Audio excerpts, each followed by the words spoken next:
Mm. All right. Hey, it's Sid Owsley from Determination Determines Destination podcast, where we share stories of what I call the 3Ds: determination, determines destination, share people's stories of how they use these to overcome obstacles and challenges in their life. And today we have Pratibha Dey. Pratibha Dey is a visionary author, entrepreneur, motivational speaker, teacher, and the founder of Chai Together LLC. Pratibha has overcome numerous adversities in the South Asian culture. Her academic background is in interpersonal communications and education. She's an advocate for women, children, and the elderly on her show, Chai Together, where she advocates for mental health and physical well-being. Her upcoming book is entitled Resiliency, A Woman's Journey from Scarcity to Success. Good morning, Pratibha. Morning. I'm here. All right, you're here. It's early, but you're here. I'm going to be myself. Be yourself. Let's go. Thanks for having me. This is fun. Anybody else, be yourself. So, Pratibha, tell us how you use what I call the 3Ds to success: determination, determines destination, to overcome obstacles and challenges in your life and to arrive at where you are now. What a challenging question you asked. Okay. All right. So I use determination through emotional impact. So Bob Proctor talks about, two things that can change you, and that's through repetition or emotional impact, which is usually something negative, such as 9/11. So I had something that was negative as well, and that was really heavy. So that led me, to have the determination that I have to be successful. Like I have to do something with my life. Otherwise, these cycles are going to keep repeating themselves, and I didn't want to go through that again, and I wanted a big change for my life. So I took action. That's great. So using determination to take action in your life. Tell us more. Are you able to tell us more about the incident or the incident in your life that was traumatic or life-changing? Yeah. So I can briefly say, because I feel it's quite early to get into it and I don't want to. So for me, it was having my abortion. So aborting my twins last year, that was what caused emotional impact, because I felt, that I wasn't where I needed to be in life to be a mom regarding my mental resolve, my purpose, direction in life, and financially. So that's what led me to have the determination that, I need to be stable. I'm not even stable enough to be a parent.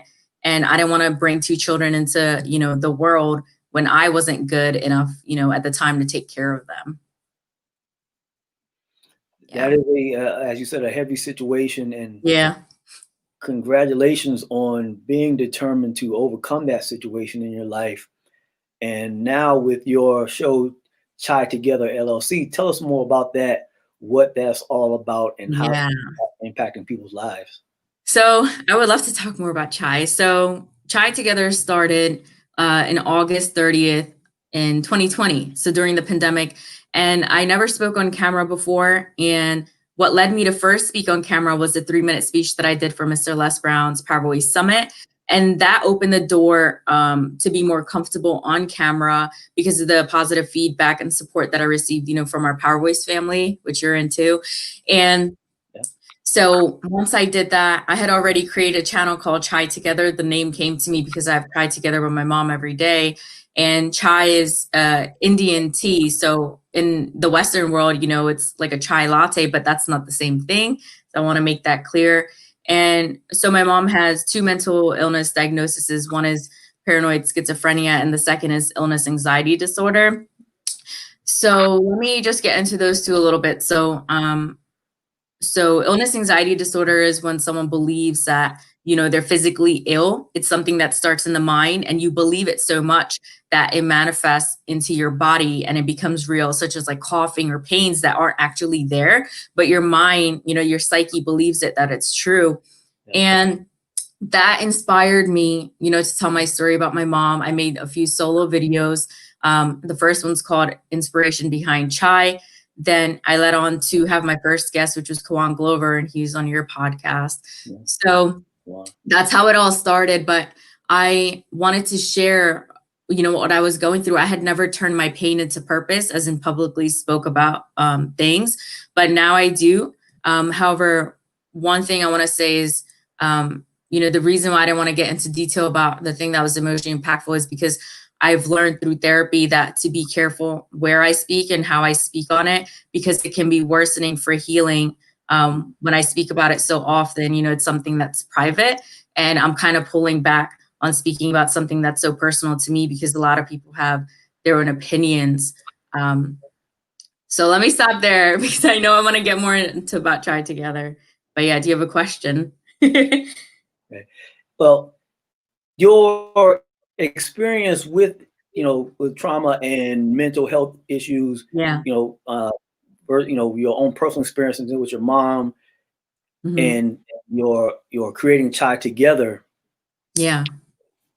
What are you seeing the impact of this pandemic is having on people's psyche, and how are Mhm. you, through your own work, dealing with that and helping people to deal with this situation?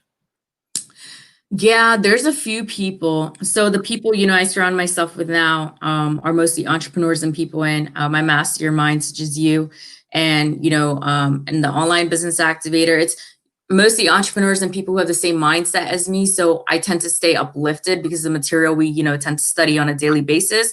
However, I feel there are a few old friends and people that I know for years now who are struggling with depression and clinical illnesses and things of that nature.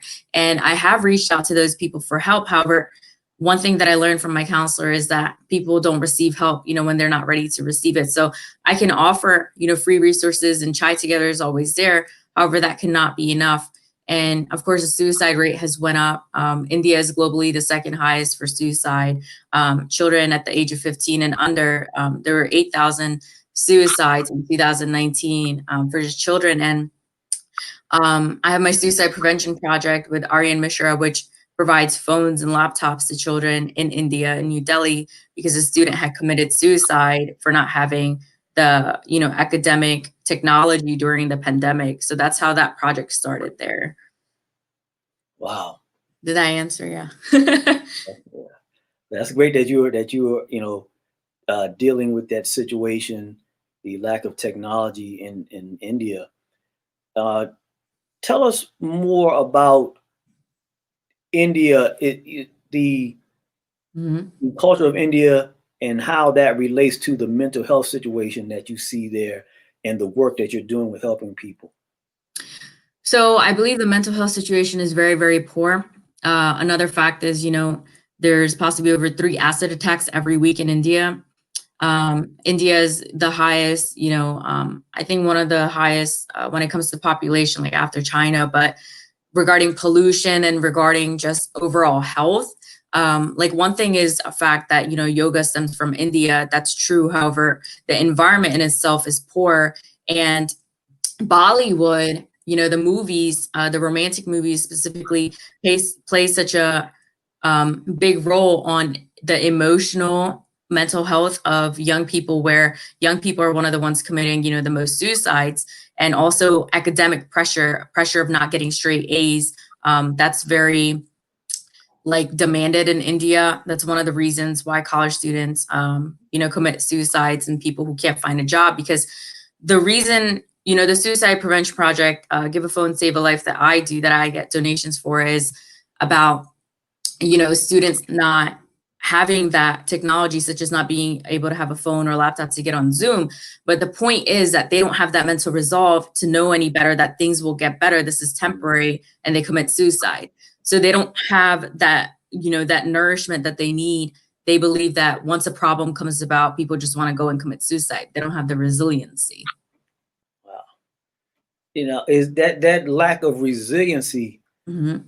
Uh, where do you think that comes from? Is that just something that is a part of the culture? Is it something? What are your thoughts on that? Mhm. That comes from poverty. That comes from scarcity mindset. So, rural poverty is very big in India. I myself grew up in an area in New Delhi where we had floods, where when I woke up, my home was flooded. And you would literally, this is very frank, but you literally go out bathroom outside in the flood. the town used to flood, and scarce, you may have like a 1-bedroom place. And the scarcity mindset, as in one big thing that Indian parents, not all, but traditionally in the culture, they tend to have a scarce mindset. Like, you have to go to school, get a job. That's what you have to do, start a family. You work this job for 40 years. They still have that thinking. They don't have that entrepreneurial mindset. And the ones who do, they're blessed for having more modernized Indian parents. But that is definitely the thinking. Even my parents till now, they still think very scarce. Even though I'm starting a business and I'm doing Chai Together, all of this, they still talk about government jobs, when even those aren't reliable anymore. So it's just that thinking that you have to depend on somebody.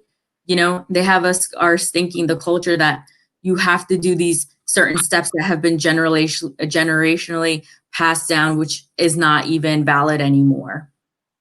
Yeah. Yeah. Now, you mentioned something earlier. You mentioned acid attack. Oh, yeah. Could you speak more on what that is? Because, Sure. people may not understand what that is. Yeah. So acid attacks is literally acid being thrown on women's faces. So some of the big reasons, there's acid attacks is most known in India because it's really cheap to get. Even though there's an acid ban, you can still get it. There's been a law passed. And so, some of the reasons are women rejecting marriages or being teased on the streets of India. There's a lot of rapes and a lot of acid attacks when women don't, allow the men to pursue them. A lot of catcalling on the street. And there's been times where women just get acid thrown on them for not, approaching that catcall or not being in love with a guy. Like, this is a mindset that I'm talking about. They have this romantic mindset in Bollywood films and in India that it actually affected me growing up. I thought, oh, things have to be this way, like regarding romance. It's like a false illusion, like a false imagery. But acid attacks, there's an Indian movie called Chapak, which means like basically like a blink of an eye, as in their whole identity was taken away from these women from the blink of an eye, because there's actually a woman called Lakshmi Agarwal who had the acid attack on her through a relative, like someone she would call a brother in her family. And it's even people from within the family who throw acid on one another. And a lot of women, their lungs get burned and they end up passing away right away. And there's no treatment because they can't afford it. There's Ria Sharma. She studied in the UK. She's the first person to start a nonprofit called Make Love Not Scars. And you can find her on Instagram and Facebook, the foundation. And Lakshmi Agarwal was part of it. But basically, the movie, it showcases how, women aren't given jobs because of how their faces look now, and how India doesn't treat them with equality. Yeah. So now, being here in the United States, Mm-hmm. what are you seeing here in the culture of the United States that it may not, of course, it's not an acid attack, but what are you seeing here that has any similarities to what you've seen in India or experienced elsewhere? Mm-hmm. So sexual assault, I definitely believe that's like so common. And a lot of it's not talked about. And India is very big on sexual assaults as well, especially within the family. And that's like global, like in any country. And because it's people close to you who tend to hurt you, especially when you're at a very young age. So sexual assault would definitely be the one, because in India, there's even stories where a 3-year-old toddler is raped by the neighbor. And there's a Netflix documentary on it. And there's just so much information on India because it's such a big population. But the thing is, they lack education. And that's where I want Chai Together to fill in the gap, where I can provide, education globally. And that may not necessarily mean, just, books and things, but like actually inform them, on the things that can better help them than things that are just memorization, because it starts from the root. And right now, the root is not being watered. Like, it's really in poor health, that they have this scarce mindset where all these things are happening to children of a young age, and like to women, especially, that are inferior in India, because India is a male dominant country more so, Right. Yeah. So your education is in interpersonal communications. Yeah. How are you using that to, to fulfill your mission of helping people here in India dealing with mental health issues and things like that? How is your education plan? So my education, interpersonal communication. So what interpersonal communication means is one-to-one communication, such as what I'm doing right now. So me having chai together, interviewing people, it means like small group, something very exclusive. So there's two aspects to studying communication, and this is communication without the S. So this is not technology based. This is on speaking and public speaking. So I want to make that clear. That's the first thing we're taught. And there's two aspects. There's rhetoric communication and there's interpersonal and organizational, which is the one that I studied. This focuses more on the ethics, such as ethical communication, nonverbal communication, communication theory, and intro to comm, like things of that nature. And it's really learning about the different channels of communication we have, such as from face to face, which is interpersonal, to online, and what are the ethics behind that, and how far have we come from having the first phone to right now. It's really just learning the root of speaking and the style of speaking and how to approach people. And that's what I do with my motivational speaking, writing books now, and having a show. It's really about knowing how to talk to people and get them to open up. All right, so you're using Yeah. that for your mission. So, and your motivational speaking, what led you to that? What led you to being part of the Les Brown Power Voice family? Man, it was my time. So I always had a voice. However, I felt shunned and I always held back, but I always had a very direct approach, and I always had a power voice. However, I was using it in the wrong, around the wrong people. So through the power voice, I discovered Les after I had the abortion, and at that time frame where I was looking to develop myself and invest in myself. And I discovered Les 8 years ago through an MLM where, we were given material for motivational learning, positive stuff. And once I saw Les, I wanted to meet him. Like, he had an event in Germany. I didn't go, through the MLM actually. And I knew that, I wanted to be a motivational speaker when, I was having suicide ideations and I was like laying down and suffering with clinical depression. I would listen to his video, It's Not Over Until You Win. And I listened to that every day. And he really kept me alive. And that's one thing I said in my speech in Georgia, where you were. And he really is a person who kept me alive and kept me uplifted. And that's, it's not something I had to think about. I just joined. I had the money, I joined. And the one thing the person said was, because I was like, is he going to do this again? And his assistant said, he's 75. I was like, yeah, it's time. He's 75. So, yeah. He's 75, but he's still on fire, though. He is. Still on He's fire. adorable. That's right. Yeah. Right. And so, along with the Les Brown Power Voice, you're also in the Thinking into Results program. Tell us about the impact of that on your life. Wow.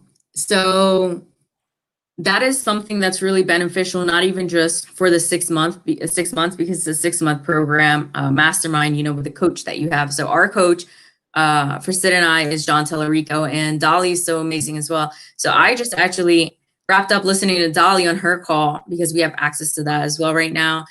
And it's really therapy for the soul when I listen to Dolly.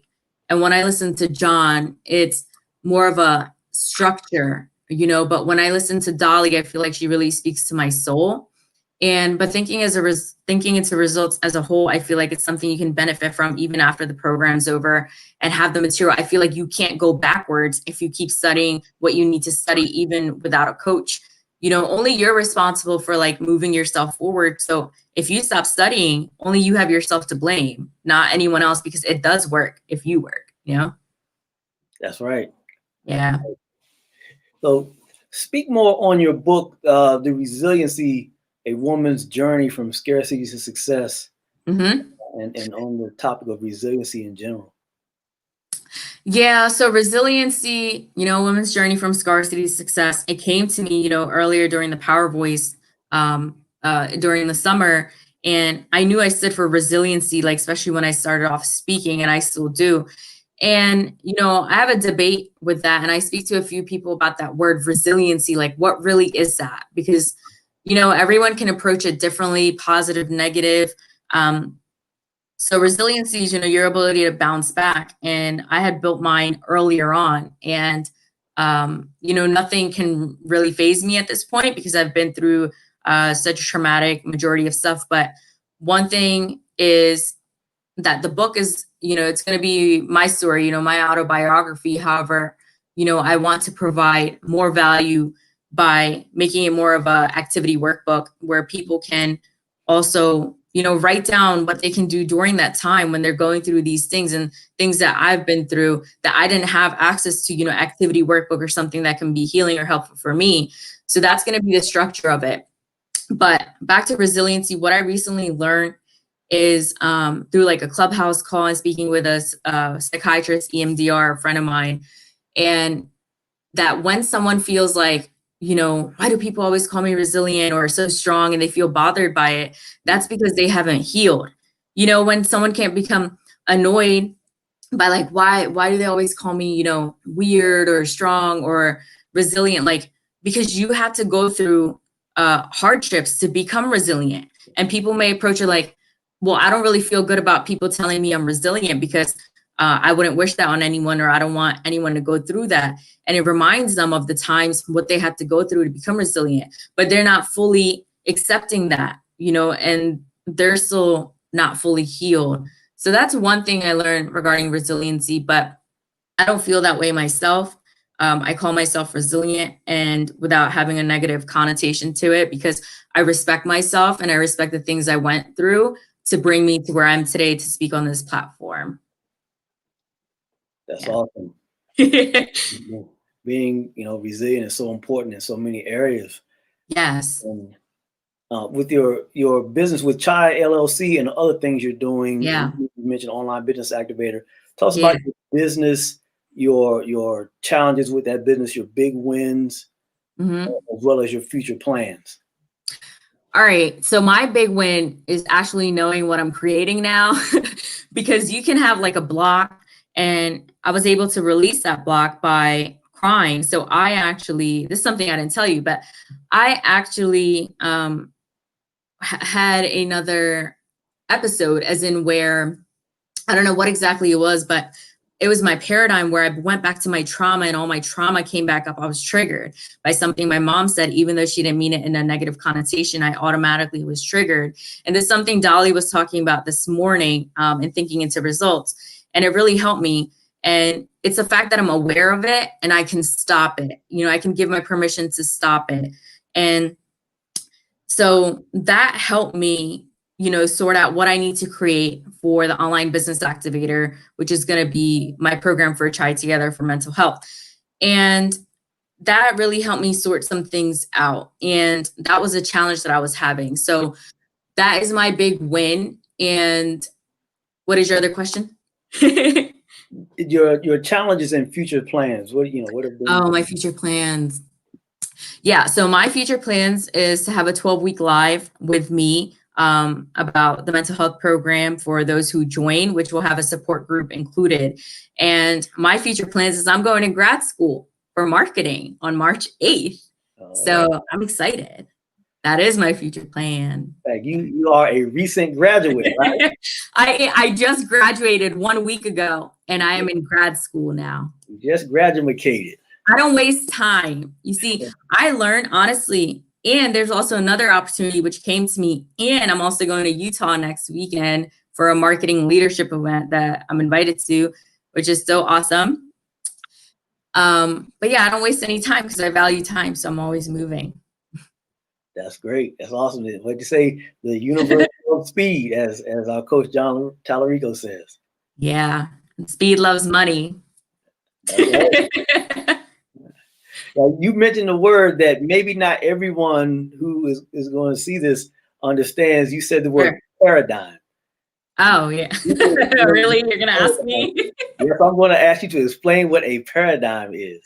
Yes. So paradigms are your mental habits. It's your set of habits that you have that, is part of your routine. So in order to change that, you have to change the way you do things and the repetition of things. So let's say my paradigm was that I wake up usually 9, 9:30, 10, if not longer. And today I woke up at 6 because I decided I'm going to change my paradigm, even though it's cold and you just want to cuddle up. But that's why I have this. Anyway, so it's really your set of habits. Yeah. All right. And for those watching, the Thinking Into Results program that Pratibha and myself are in is about changing those paradigms so that you can achieve the goals and dreams that you want to achieve. And many times we stick to our paradigms, and that is what blocks us from, as Les Brown says, achieving our greatness. Yeah. And so as we close out, let people know how they can get in contact with you to know more about Chai LLC, how they can, contact you about any mental health issues they may be dealing with and how you can help them. Yeah. So YouTube, Chai Together LLC on Instagram. I am best available on Facebook Messenger. So Pratibha Dey, you can message me. LinkedIn, Pratibha Dey, and pratibhaday.com. And yeah, that's about it. Thank you. That's it. Namaste. Sadhguru. Hey, this is my culture, not just Sadhguru. Right. That's Namaskaram. Say Namaskaram. Namaskaram. Oh, we're not talking about Moscato. What'd you say it again? Moscato. Moscato. I said it. I'm just kidding, Sid. This is great. Thanks for having me on. You did a good job. Okay. Well, thank you. You did a great job too. And we have literally had chai together. Yeah. And we poured it. And it was actually in steel and it was really hot. But yeah. You guys should go to Chai Together LLC to watch that little video of Sid saying chai together. Say it. Chai together. It's great having chai together. Yeah. You guys should have chai, not the westernized Starbucks chai lattes and chai teas. Chai, like Indian masala chai. You guys should look that up on YouTube. The real deal. It's Ayurvedic. It's Ayurvedic. It's healing. It actually is healing. It's herbal for you. That's the real deal. What you say? Not that Earl Grey stuff they talking about in. Yeah, like the chai latte. That's not. So chai consists of cardamom, cinnamon, black pepper, and peppercorns, which are like longer. Wow. And I don't know if I said cinnamon, but I love cinnamon. And sugar and milk, like whole milk. Yeah. That sounds good. Yeah. I need to get some. Thank you. It was great having you on, Pratibha. Once again, this is Sid Owsley from the Determination Determines Destination podcast, where we share stories of people using what I call the 3 Ds to success. Determination determines destination to overcome obstacles and challenges in your life. Thank you very much, everybody, for being on. Thank you, Pratibha Dey, for sharing the stage, the virtual stage with me, and everyone have a great day.